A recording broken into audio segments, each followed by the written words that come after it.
Have you ever seen an old couple that's been married, 50 years, 60, and they're still happy? And they're still giggling and laughing and playing together? Why? I got some videos of these guys. I got some interviews with people like this. They're fascinating. One guy was talking about, oh yeah, I think he was like 14 or 15 when he met his wife. And he would walk all these miles to go see her every day. And now they're like 80 years old and they're sitting there holding hands and he's giggling, he's teasing her, she's laughing. They're still perfectly happy today. I had an article in People magazine of a couple that had been married, I think it was 81 years. He was 101 and she was 100. They're still super happy together today. He holds her hand every day. He walks her around because she's blind now. They giggle together, they laugh. They've never not been happy together. What do they have? A good sense of polarity. They understand their roles, and they understand how to play in their roles and dance in their roles together. They keep that alive. In primitive times, let's go back 1,000 years, who's going to go out and conquer the world? The masculine. The masculine's going to go out and hunt. He's going to battle. He's going to protect. He's going to fight. He's going to provide food. He's going to provide shelter. In a wild jungle, and you got a primitive tribe, who's going to create a safe space for that tribe to exist? The masculine. Okay. Who's going to fill the inside of that safe space up? The feminine. The feminine, land is emotional tension. Can anybody see an insecurity in your body faster than a woman? Especially a feminine woman. She'll see your shit so fast and put it in front of you, right? Is that not true? When a guy's insecure, how fast do you feel it? Right away. Yeah. When he's nervous, he's anxious, boom, she picks up on it. And if that's her man, how does that feel? Like you see your man get nervous and insecure and then running from it, like not wanting to look at it, how does that feel to you? Yeah. Now, if he's willing to look at it, and that's sexier, right? If he's willing to, like, I'm scared, but I'm gonna face it, okay, that's sexy. Okay, good. So, first time here, so we just wanna check, see what she thinks. But be honest, be really honest. Okay. So that's her job, is the woman. You create this nice safe space, and then she's gonna make sure that you're showing up in it. You get it? She helps you to grow. If she believes in you, she'll be your biggest hero. And if you're falling down and not showing up, she'll be on your ass, right? Why? Because what would happen in primitive times if she doesn't? If you don't show up, what happens to her? What happens to her babies? Dead. Yeah. So that doesn't mean that still doesn't somewhat apply, at least instinctually today, even though we don't live in the same world. That same feeling, that need for confidence, that need for a man that can handle physical tension is still there. You guys get what I'm talking about? And a lot of men today are developing a strong capacity for emotional tension, and they're not developing their physical tension. Modern society is teaching men right now to develop this, which is not a bad thing, and it's teaching women to develop this. Okay. How many women do you run into that have better skills with physical tension than men today? Okay. How many women can go out and handle it all? You know, they have highly developed masculines. Let's take a hardcore feminist, like the really hardcore ball-busting feminist. Is she more masculine than most masculine men? Yeah. Okay. Let's take your average nice guy. How good is his emotional development? He can relate and listen, and he can be there, and he'll be her best friend. He'll talk to her and sit with her and chat, and she'll tell him all her problems. Why? Because he's one of the girls. Right? She's not going to date him. Okay? Now, there's a reason for this. This is a very important thing. And it's not a bad thing, by the way. It's actually a good thing. We look at it as a bad thing, and I'm going to tell you right now, it is not a bad thing. Who's heard of the David Data's 3 stages of development? First stage, second stage, third stage is what he calls it, simple. Okay, good, only one person. Not many people hear about that. 1, 2, 3, okay. In the first stage, and this is what I want to allude to for you guys to understand, that this is what you're growing into. So this reversal of the male and female and masculine and feminine are 2 different things, guys. You guys understand that? They're 2 different things completely. So you can have a woman that's predominantly masculine, you can have a man that's predominantly feminine. The problem is that most of the men and women, and 80%, 90% of men are going to be, their bodies are built for masculine. 80, 90% of women, their bodies are built for feminine, okay? That's just the way nature created us. But that doesn't mean that she can't be really good at masculine and you can't be really good at feminine. The problem is that most men today are good at emotional tension, not because they chose it, but in a reactive way. They got programmed by society to be that way, not by choice, okay? And most women that are good at physical tension, again, are being programmed. You need to go out and conquer the world. You need to be a powerful woman. You need to make this happen. And they get forced into that role, okay? And doesn't mean, and it's a good thing in a weird sort of way, but it's being developed in a reactive way, not in a proactive way. It's a reaction to the way society is being built. Now, when you run into a truly feminine man who owns it, he's not reactive to his femininity. Who would that be? Give me some, huh? A gay guy? Potentially a gay guy. You can run into some gay guys that own their feminine like motherfuckers, right? They're like, they flamboyant and they're out there and they're in your face and they're confident, right? And that's very different than your average nice guy, isn't it? Okay. Do you know any guys like that? Yeah. A few. And the same thing, when you run into a truly masculine woman who owns it, who would that be? Who? No, give me a real person. Hillary Clinton. Yeah. Hillary Clinton, yeah. That chick from the World Cup, Who? the best female soccer player in the world. Oh, yeah. Who's that? She's beats all the records. She has all the I'll have to look her up. more than men actually. Yeah, I'll check her out. If you know her name, we'll find it out. There's who was I just watching the other day? She was in who's that ex-MMA fighter that's in The Mandalorian? Not Gina Carano? Gina Carano, is that it? Yeah, she's super masculine, but and she's tough, right? And I wouldn't want to get in a fight with her. She kicked my ass. She's a tough woman. She owns her masculine really well, okay? And so there's nothing wrong with that. These are beautiful things. Now, in the first stage man, it's all about, it's my way or the highway. Get the fuck out. I'm the masculine. The first stage man is really identified with physical tension. He's like, I'm going to get the shit done. This king of the castle. He could be a guy that's a really good guy that loves his girl, right? But he thinks that I'm going to love you by taking control. I'm going to take charge. We're going to build a house. You're going to be my wife. We're going to do it this way. That's the old school model of I'm in charge. I'm the man, right? It's kind of dogmatic. Okay, and it could also be an asshole. He could be a gangster. He could be a member of a gang, and he's like, get the fuck out. I'm going to kick your ass. That kind of attitude. But it's a sense of control and power. Does this make sense? Through what? Through physical force. That's first stage. Or physical control of the environment. I'm going to make everything perfect so you feel safe and you feel loved. I'm going to have the perfect house, the perfect everything. You're going to be taken care of. That's another type of a first stage guy. Okay. First stage woman is what? Anybody know?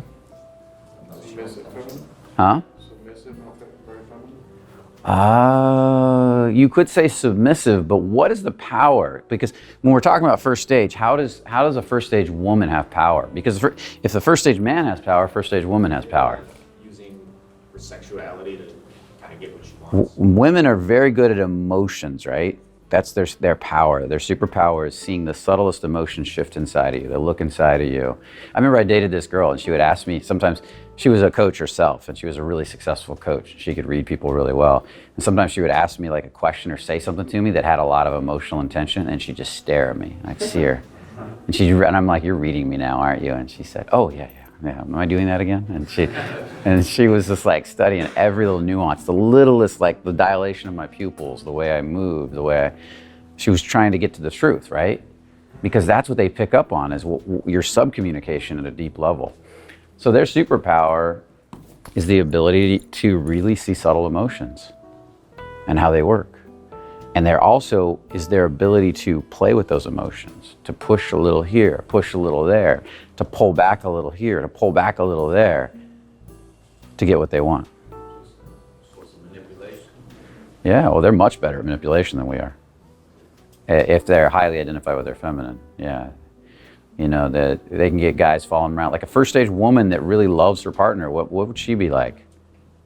She's gonna back lead him and do certain things to get him to think he had his own idea potentially, but she's gonna give him exactly what she's decided he needs to have the perfect household. This is what he needs here, this is what he needs there, and she's gonna be at work making that happen. At a deeper level, or at a more selfish level, because that means she still loves you. She's gonna try to, but she's decided what you need. First stage man has decided what she needs, and at a first stage woman has decided what you need. And I'm gonna help you to get it. That they care, but it's still selfish in a sense. Do you see what I mean? And they're gonna use their skills to make that happen. And so on a deeper level, we talked about, like, let's say a loving housewife that's gonna make sure that everything's taken care of, and she's gonna use her subtle communication to manipulate the situation. She might even withhold sex to get him to do things she wants. She might do little things like this. You know, say certain things just at the right time, poke at him just right here to kind of nudge him this way, trigger a little emotion there. Do women ever do that? A little bit here and there? Yeah. Depends. Yeah.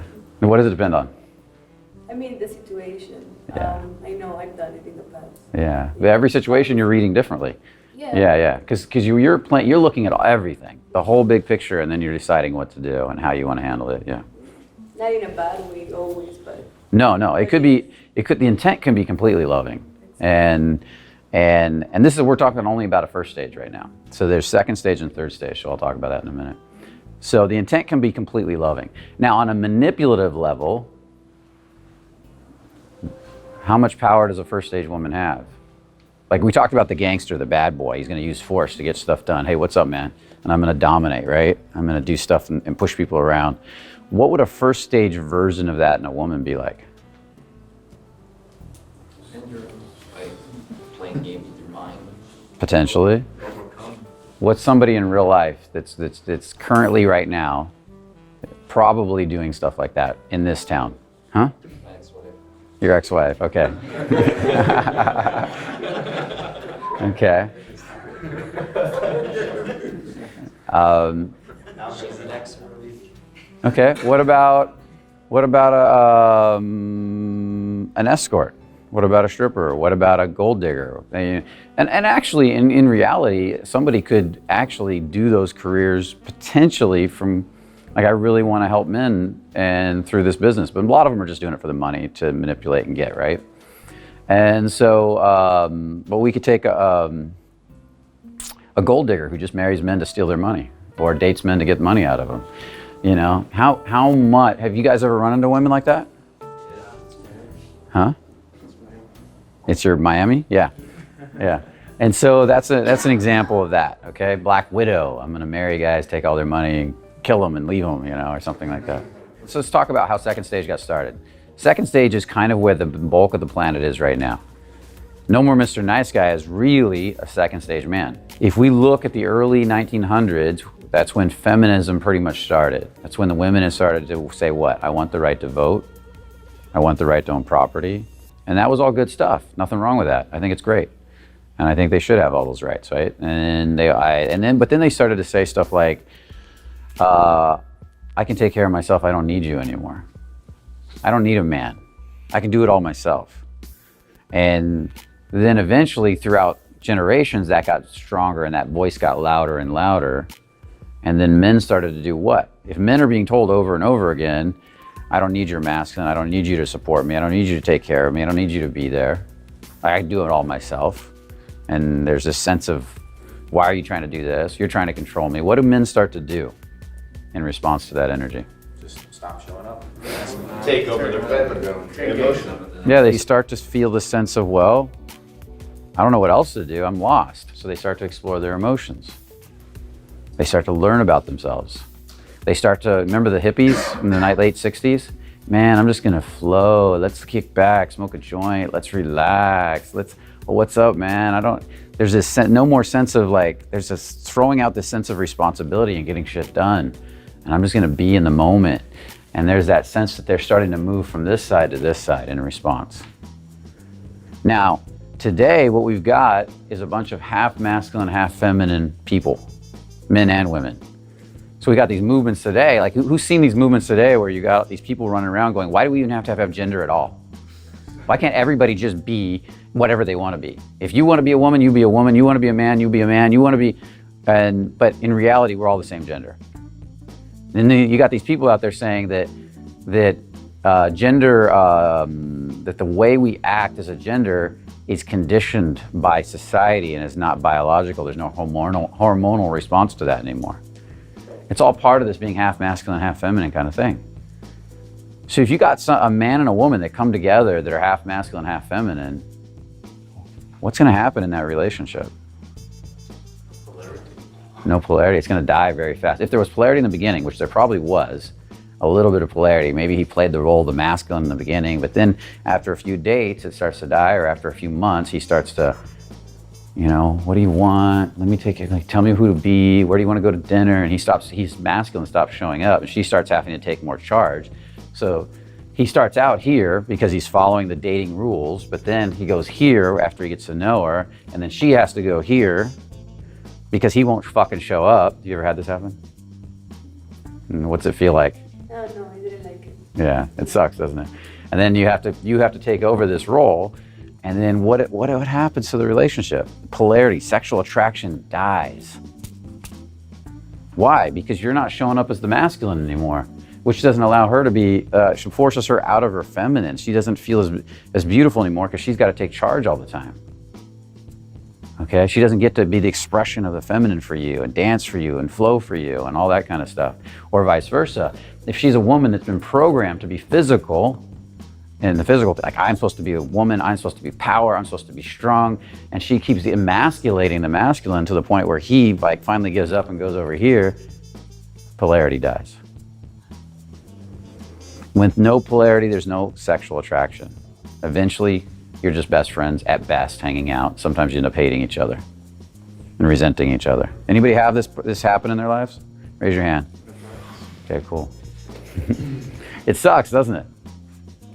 And it's a product of modern society because we don't have these polarities anymore established. We don't understand what they are. Now you can start to consciously see them at play.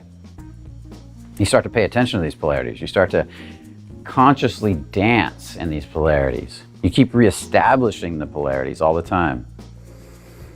And you do it throughout a lifetime. Have you ever seen an old couple that's been married, 50 years, 60, and they're still fucking happy? And they're still giggling and laughing and playing together? Why? I got some videos of these guys. I got some interviews with people like this. They're fascinating. One guy was talking about, oh yeah, I think he was like 14 or 15 when he met his wife. And he would walk all these miles to go see her every day. And now they're like 80 years old and they're sitting there holding hands and he's giggling, he's teasing her, she's laughing. They're still perfectly happy today. I had an article in People magazine of a couple that had been married, I think it was 81 years. He was 101 and she was 100. Huh? The article came up with this. No, this was a long time ago. Oh, like many years. I lost it actually. They had 14 kids. And those kids had kids and kids. So they had a huge family. They were being taken care of by, I think, some grandkids or somebody that were there in their 60s, whoever was taking care of them. And their kids, grandkids, whatever they were saying stuff like, they're still super happy together today. He holds her hand every day. He walks her around because she's blind now. They giggle together. They laugh. They've never not been happy together. What do they have? A good sense of polarity. They understand their roles. And they understand how to play in their roles and dance in their roles together. They keep that alive.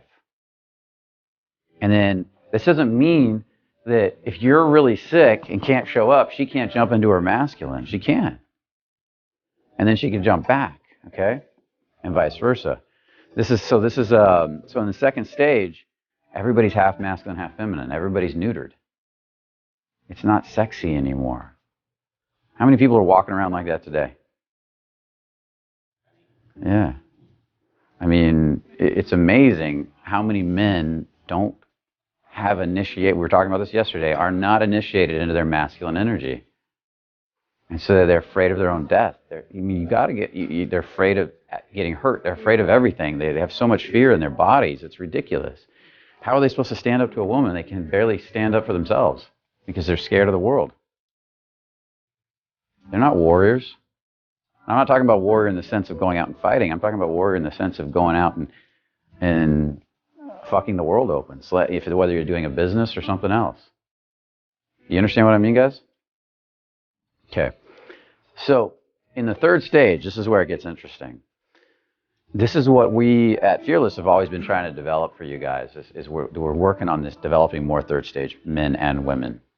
And in the third stage now, the men start working on consciously developing understanding of their masculine and how to develop it in their bodies. What does it feel like moving in their masculine, walking in their masculine, talking, starting to, but they still have their emotional or feminine development.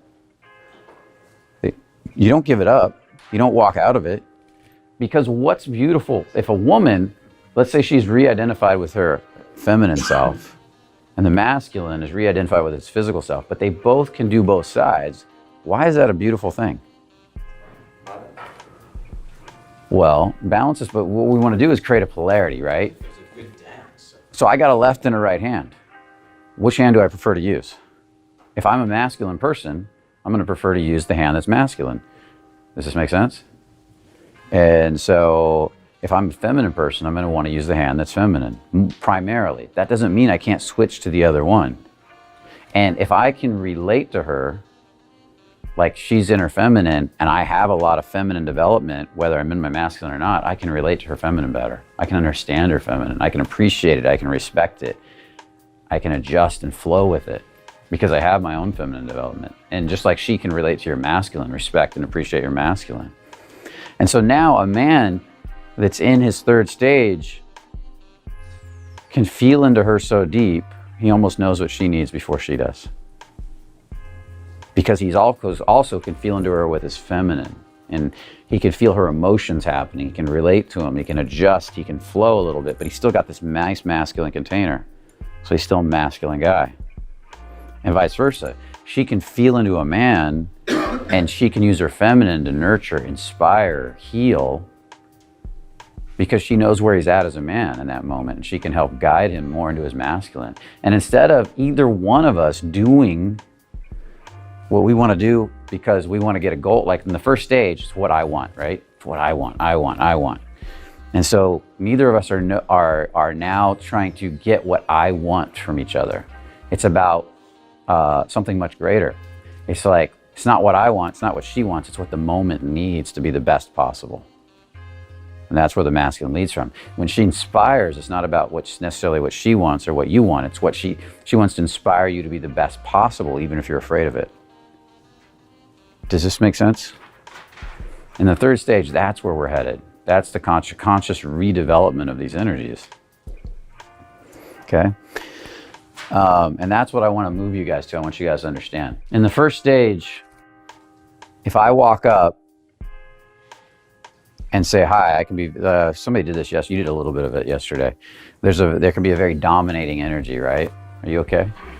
You feeling better? Feeling a little sick? Okay. Okay. It happened. So in the first stage, you can have a very dominating masculine energy, right? It's like, hi. You know, there's a sense of pushing and force and power. You know, what's up? How you doing? You know, there's this attitude, this cockiness, right? And in the second stage, and I want to contrast with the second stage, is that's where you start to get, I can feel all her emotions and her emotions now, and they're scary, and I don't want to get hurt by her emotions, and you don't have much grounding. Your masculine's kind of weak because you've never developed it in your life. So now, because when you don't have a grounding cord, what happens in electronics? Shorts. You get shorts. So now I've got shorts, nervous tics and shorts because I can't ground the energy out of my body, and she is energy. She's this big ball of energy. That's what the feminine is, right? This big ball of emotion and feeling. We're constantly trying to get rid of emotion. They're expressing emotion. So now I get this big charge of energy from her coming at me, and I don't have good grounding. What happens? Here I come over and I'm like, oh God, it's coming at me. I want to say hi. I like her. I like girls, but you know, they're so emotional and I can't handle all their emotions. And it's like, hi, I don't mean to bother you, but my name's Brian. I just want to say hi. And How often do guys do that? all the time. Yeah. How does it feel? Huh? Please don't hurt me. Please don't hurt me. Yeah. How does it feel when they do that, though? I don't like it. Yeah, she doesn't like it. No. Do you guys get what I'm talking about? Okay. And that is not sexy, because why? Because if we go back to that, like, even the first stage guy can be sexy, the third stage guy can be sexy, the second stage guy, not so sexy. Because second stage guy is afraid of tension. He's afraid of the thing that makes him a man. He's afraid of it. He's afraid to use, he's afraid of emotion. If you had grounding, then from your grounding, which is masculine, you can handle her emotions. You can channel and ground her emotions, which makes her feel calm and safe and protected. You've turned off the very mechanism that she needs from you. The one gift you can give her that makes her feel awesome. You're grounding, you're containing, you're creating this nice safe space. You've turned all that off. Okay? And for her, the very gift she can give you, if she's in her second stage, she's turned off too. You're no longer her hero. In the second stage, you know, we'll go on date night every Friday. We'll get a minivan. There's all compromise. And you take care of this, I'll take care of this. And there's no sense of like, wow, there's some like believing in you and being and her inspiring you, and you're my hero. And if a woman that you really cared about, that was nice and feminine, told you, wow, I believe in you, you're my hero, what would that cause you to do? Anything and everything. Huh? Anything and everything. Anything and everything. Because that's what men want more than anything. Mark talks about that, right? Men really need a woman to believe in us, and that's what brings us to life. When a feminine woman that we really like says that something like that to us, it wakes us up inside, and we want to go slay the world, slay dragons, protect her. Do you see what I mean? That's why women can manipulate us so well too. Because we really do have that part of us that wants to take care of them and protect them. And a woman that gets that can then act like you're her hero, because we ain't getting it everywhere. Like today, we're so bad at getting it, especially second stage guys are so bad at getting this from women because we're in the second stage. There's not a lot of women that are responding to us like they should. And then that woman can come along and play the role of a woman that sees that, and then she can start to wrap you around her finger. Who's had that happen to them before? Only 2 hands. Come on, guys. I'm sure the whole room has had that happen at some point. Okay? So that again, we go back to that polarity. When you start to learn to ground and contain and lead again, that ability for her to manipulate you, that ability for her to be able to manipulate you starts to go away. It's not as easy for her. Okay? Because now you can start to see her subtle communication and what she's intending, which is really good, and she'll like it. Because in reality, for her to really, really fall in love with a guy and believe in a guy and trust a guy, she can't be easily able to manipulate and control him. He needs to be able to set boundaries with her and say no.